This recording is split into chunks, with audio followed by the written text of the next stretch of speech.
Hello everyone, welcome to another Education Quest Live. I, as always, am Jason, and this month I'm here with Kim. Kim is one of the college planning specialists in our Omaha office.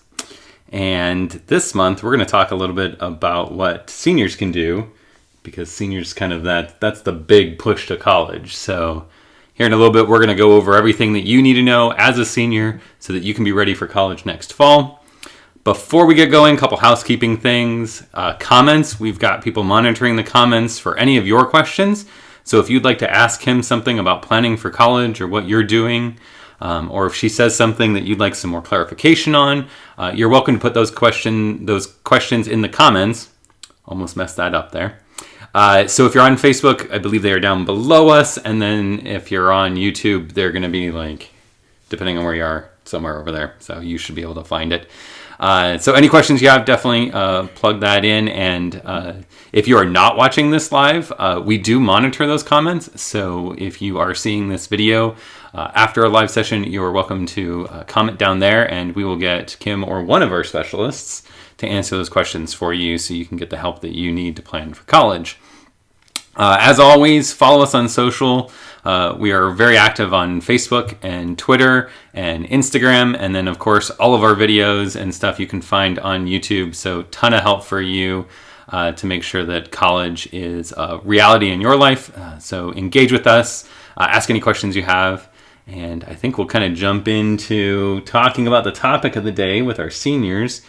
So Kim, why don't you give us a 30,000 foot view? We talked about seniors being kind of the big year, but what's everything that they have to deal with? I know it's a stressful time, for seniors. It's going to be a lot of college planning, starting, most of the time it starts in October. And so seniors want to start thinking about what college that they're going to research or what colleges they're going to look into. There's going to be applications. You're going to be applying for colleges this fall. Mm-hmm. And we do have our Apply to College event. We'll talk about that probably a little bit later. And just looking for scholarship resources, looking for recommendation letters from your teachers, coaches, anyone that can write that recommendation letter for you for scholarships.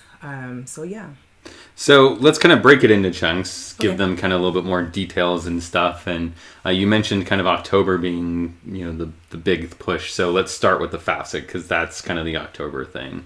So what do seniors need to know about, what are some tips that they can do to kind of make sure that they're ready for FAFSA in October? So for the FAFSA, which it stands for the FAFSA, stands for Free Application Federal Student Aid. It's an online application. Mm-hmm. And so one way students can prepare to fill that application out is to, first of all, there's a FSA ID, which is their electronic signature. They have to complete that before they can sign on online. So they can do that now. I mean, we're kind of right at the end of August, into September and stuff. And that's something that seniors can do right now to make sure that they're ready. They just have to make sure that they remember that username and password, right? Yes, they'll have to have that username and password from now until they graduate from college. So it's really important to keep track of that information. Right, because they use that for FAFSA and then also student loans. Yes. And so, it's something you definitely need, and you definitely need to remember. Don't lose it. Yes. Also, with the financial aid application, in filling it out to prepare, students can go on our website, educationquest.org, and they can find a checklist there. Yeah. And so the checklist will give them the items that they need to fill out the application prior to filling it out. And so, And we'll put a link to that checklist in the description, so you'll be able to just kind of click and straight go to it. But it's really straightforward. Just gives you you need to have this, and then kind of step by step. And the other thing that we'll put in here, if you're on YouTube, it should be pretty easy to get to, but on Facebook we'll link you back to YouTube. But we have a FAFSA demo, and we'll do a new version here towards the fall to kind of help you. It walks you step by step through it. It's more of a visual kind of guide to get you through that FAFSA. So if you're looking for some of that information and stuff, that's another great resource for families to get through the FAFSA. So October is FAFSA, and then November comes. What are we talking about? Well, November, we're trying to prepare for applying for colleges, looking for scholarships. Scholarships start opening about this time, so it's really important for students to put forth that effort. Right. And there's several places where they can find scholarships. So, yeah. So November is scholarship, or are we talking like applying to college? Like, got to make our final choices, right? Yeah, well, final choices. They'll start applying, like apply to college. They'll start applying to like their top 3 or 4 schools, and typically students will start then. And then in January, students still apply for colleges, but by March or April, they'll start hearing back from their schools. So in November, so they'll start narrowing down the list, making it, because you can only put 10 schools on a financial aid application. So you kind of narrow down your list and then get that financial information, use that to kind of factor into your decision, right? Right. So students at that time also, they'll hear back from the financial aid application, the student aid report, which is a part of the financial aid process. And so schools will receive that information, and they will basically create what is called an awards letter for the student. And the student at that time will decide, which school is a better fit, if that's a good fit with them, cost-wise or program-wise. Or just, they've probably gone on their college visits and they know what campus is like. Right. So what's typically on an application that students, especially seniors at least, should be prepared for? What does a college typically ask on an application? Well, first of all, I'd like to say there's a fee, and I know students, like we talked about how many applications you can put on a FAFSA, up to 10. So we do have students that apply to 3, 4, 5, 6 different schools. Well, keep in mind those fees add up, and so there are application fees that's associated with that. I do know that if a student receives free or reduced lunch, that sometimes they can get that fee waived. Also on the application, students may have an essay or a personal statement, and it optional at some schools, but we do recommend or encourage students to complete that essay or that personal statement, because it allows the school to get to know the student better. They want to know them as a well-rounded student. So So even if it's not required, the recommendation is go ahead and submit that personal statement. Highly recommended. Yeah. Yes. Okay. Yes. Cool. And then you talked about the application fees. The other things that students should probably look into is reciprocating colleges. So for us here in Nebraska, we have the UNO, UNL, UNK system schools. It's one application. Common application. Yeah, yes. so you don't have to pay that fee for each one of them. So it pays for all of them for one fee. Yeah, yes. So that's kind of nice. But definitely as a student, you have to be prepared for that, because you don't have financial aid. So you'll need to have some savings to pay those fees. So good tip there. So that's a lot to kind of, let's talk about scholarships, because you talked a little bit about them, but let's go a little bit more into detail. Like, is this an October thing? Is this a December thing? Well, is it? In my opinion, it's an always thing. It's a last year thing. Yeah, it was a yesterday thing. So so scholarships, most definitely seniors should be looking for scholarships always. They can check with, I always recommend students to check with their elementary school, junior high school, their high school. Their grandparents might be a part of a club, Kiwanis Club or Rotary Club, and their scholarships there, and then also their parents, And then we also, as far as scholarships, on our website, going to be plugging our website. Scholarship Quest. Yes. We'll put a link to that. Yes, Scholarship Quest. And also on that website, we also have national scholarship search sites too, as well. So a lot of good resources for students. I think the tip has always been kind of start small. That local stuff is usually the things that are easier to get. Right. I think students often get distracted by the big dollar the big ones. They go for the big amount. Yeah. Smaller amounts add up. Yep. And sometimes they're easier to apply for. So. Yeah, I think people forget a lot of times how competitive scholarships can be. There's a lot of people who talk about scholarships that don't have anyone apply for them and they go unused every year, and that may or may not be the case, and you never really know. But there's even the smaller ones sometimes can be, extremely competitive. Right. A lot of students kind of going for one. So it's important that they've done their research. It's important that they take their time, I think. Yes. Too. If you're on your essay, make sure 2 eyes are better than 1. Sometimes 4 eyes are better than 1 if you're wearing glasses. But yeah, so 2 eyes are better than 1. So most definitely double check, In this, we do a scholarship minute video with Allison, who's our scholarship coordinator, and she was talking about one of her tips being to make sure that you have like an English teacher, someone proofread your scholarship applications and your personal statements, essays, things like that, those types of things. So if you haven't seen that, you can go to our YouTube page, or it's on our Facebook page as well. You can watch Allison's video, and there's some really good tips and stuff in there, and she does one of those every month, which is great for you guys that are in that process, those seniors and stuff out there that are doing the applications for scholarships. She's got some really good content, so keep a look for that. That's every month as well. So that's a lot to kind of keep track of. Kind of break it down like by season. What's kind of the most important thing for seniors to do, say fall, winter, and spring? So basically fall, just like I mentioned a little bit earlier, it's really important. There's an activities resume that we like to, tell our students about during our college planning appointments. Link in the description. Yeah, sorry. So activities resume. So basically, if you have one started, that's great. You can go to our website, use the one that we have, but it tracks your activities, any community service work or volunteer work that the student has done from 9th grade to 12th grade. And basically, we just say you can use that as a cheat sheet for whoever's going to write your recommendation letters. Hopefully, it'll have really good information on there.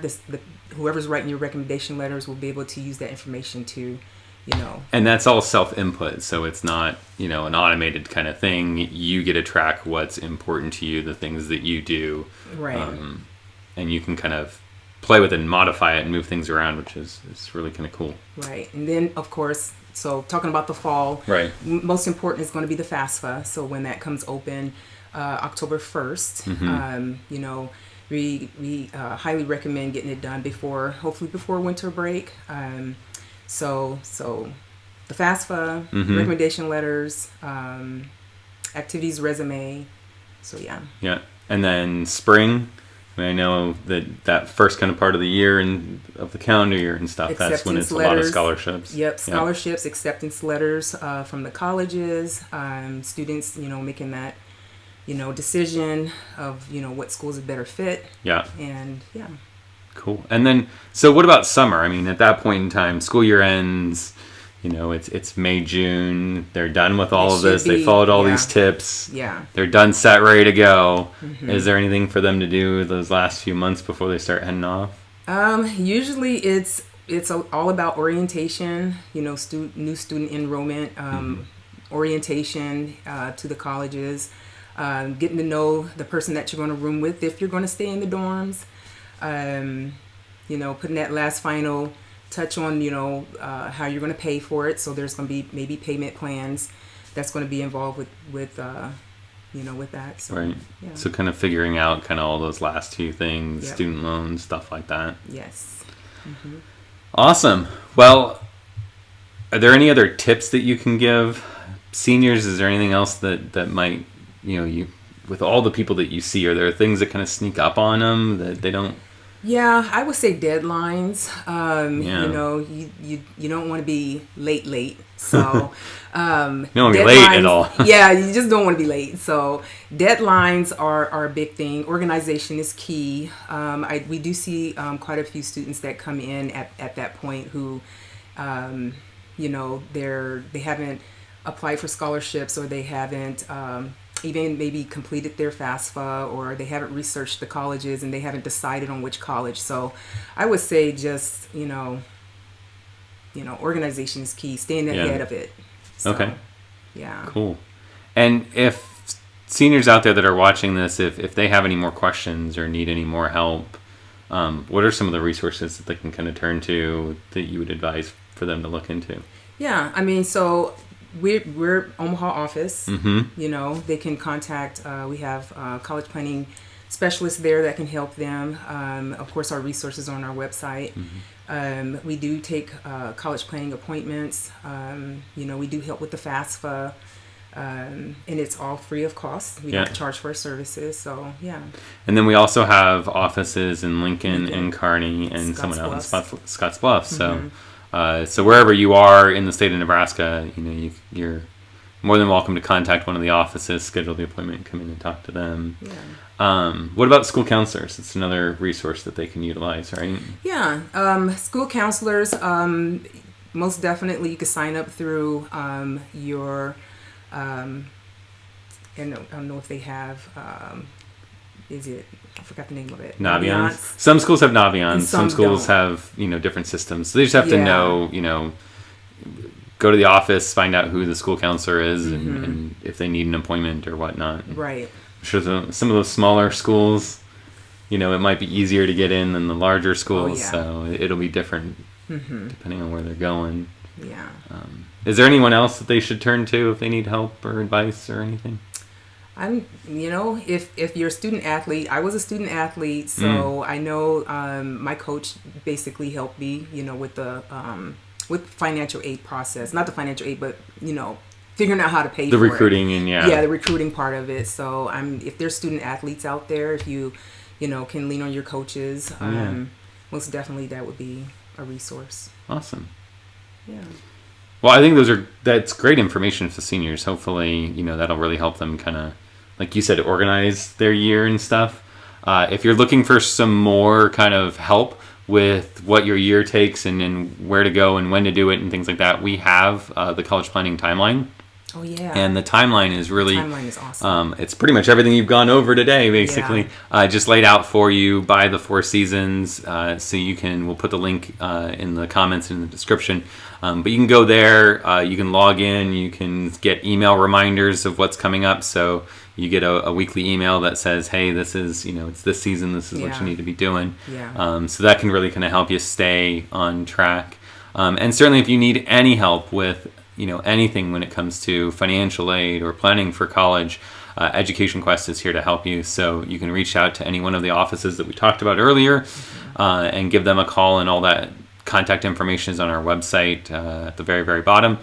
You can also engage with us on social, on Facebook and Twitter and Instagram and YouTube. We are always happy to answer questions, and people will send us messages fairly frequently about problems that they're having with financial aid forms, or needing some help with scholarships, or where to look for questions about some of that stuff. So that's always a good resource, and we're more than happy to be there for you if you need that. So reach out to us. And until next month. Oh, you got something else? I have something else. You got something else? I have something else. What else you got? Okay, so I just have a plug for our college fair that's coming up in September. And so if seniors, I don't know, if you haven't decided on what college you're going to go to and you're still researching, September 29th, our Omaha College Fair is at the UNO Sat Field House from 1 to 4. And then Lincoln's is September 22nd? Yep. Yes. 1 to 3. I don't know the location, but Southeast you can find Community it, College. Yep. You can find it on our website, and you can sign up on NebraskaCollegeFairs.org. Right. And then you can also find a list of participating colleges on our website too. So yeah. So yeah, last ditch effort there. So yeah. Join us at one of those, and next month we will have another Education Quest live. So keep an eye on our social media. We'll let you know what the topic's going to be, and we will see you next month. Take care.